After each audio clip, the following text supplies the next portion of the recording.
Capsule 8 de biologie cellulaire, la signalisation par la voie MAP kinase.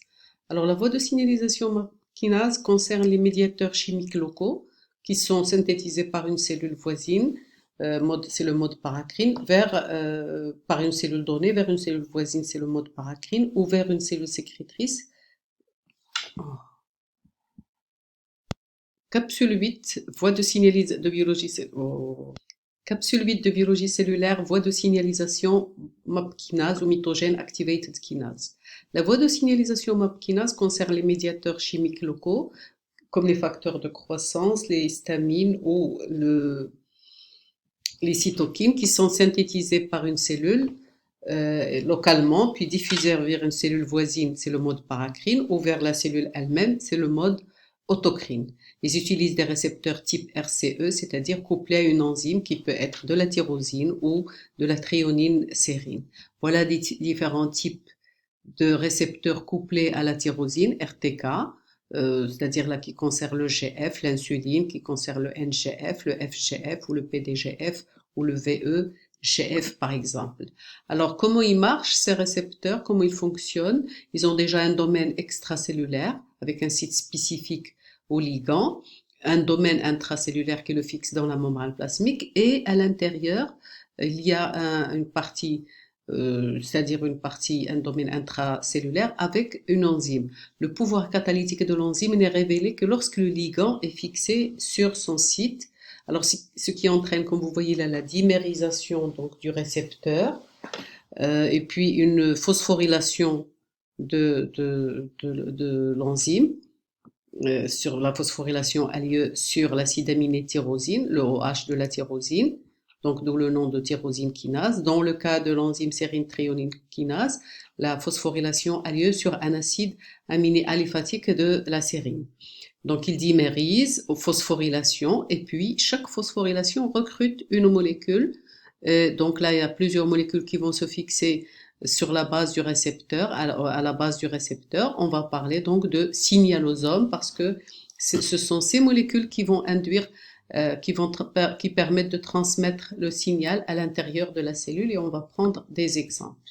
Alors, par exemple, donc deux types de récepteurs RTK, on va surtout parler du RTK, d'accord, qui phosphorylé sur le groupement OH et qui concerne donc les facteurs de croissance et les cytokines.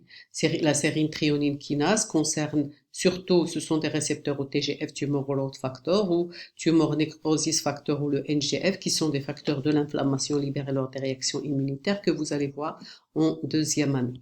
Alors le signalosome, donc c'est un complexe de molécules, différentes molécules qui exercent une activité biologique précise telle que la prolifération, l'expression de gènes. Si le signalosome est dissocié, l'effet précédent s'arrêtera bien sûr.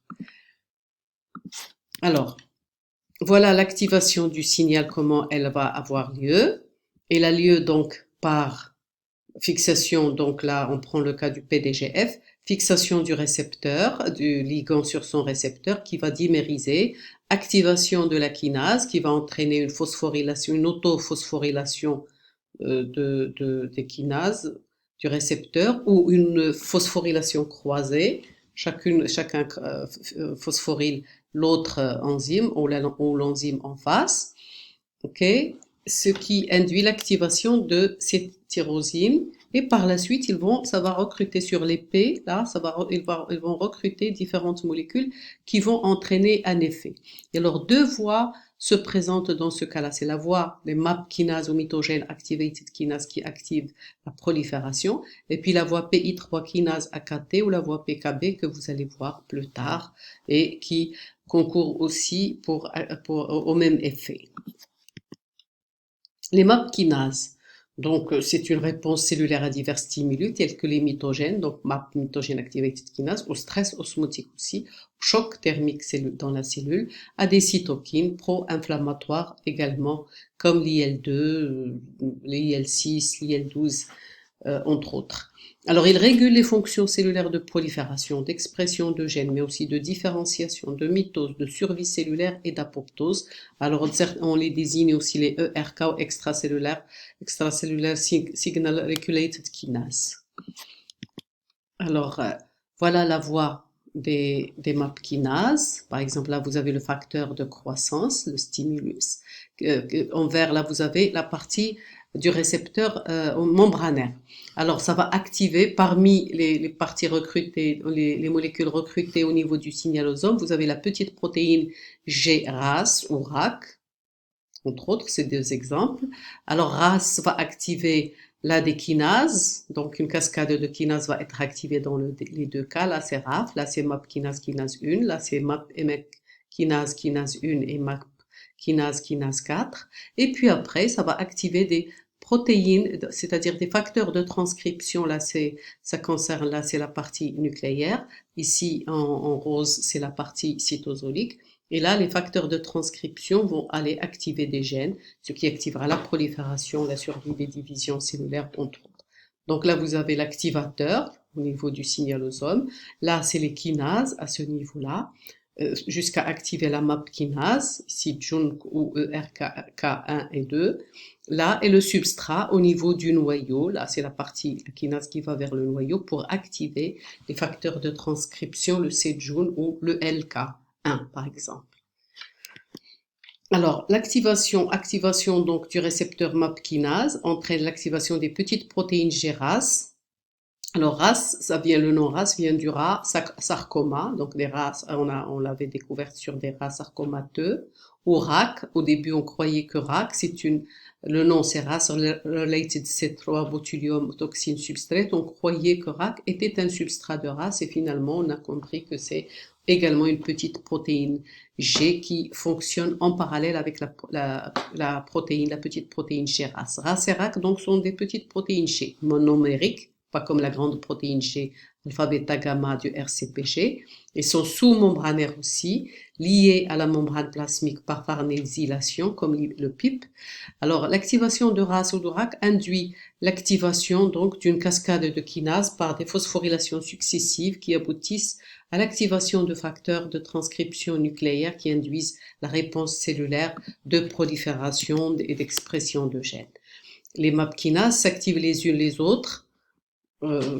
Et ce qui fait, vous avez la MAP kinase est activée par une MAP kinase, elle-même activée par une MAP kinase dans le cytoplasme.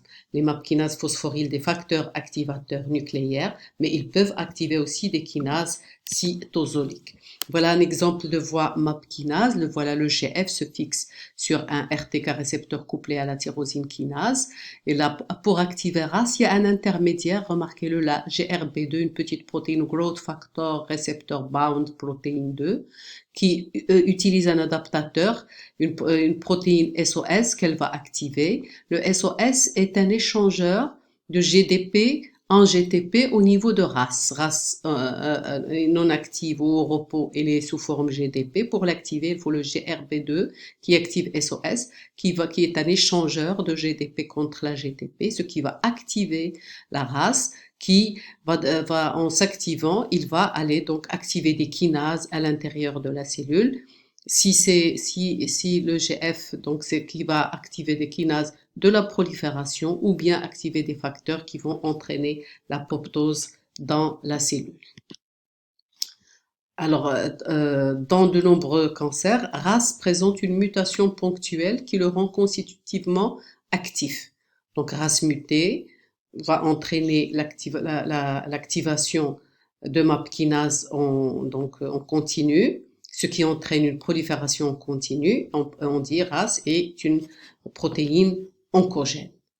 Donc, c'est comme ça que la voie MAP kinase de la prolifération, lorsqu'elle n'est pas donc régulée, lorsqu'elle est activée en permanence à cause de RAS par exemple qui est mutée, entraîne un cancer, une prolifération continue et donc des tumeurs.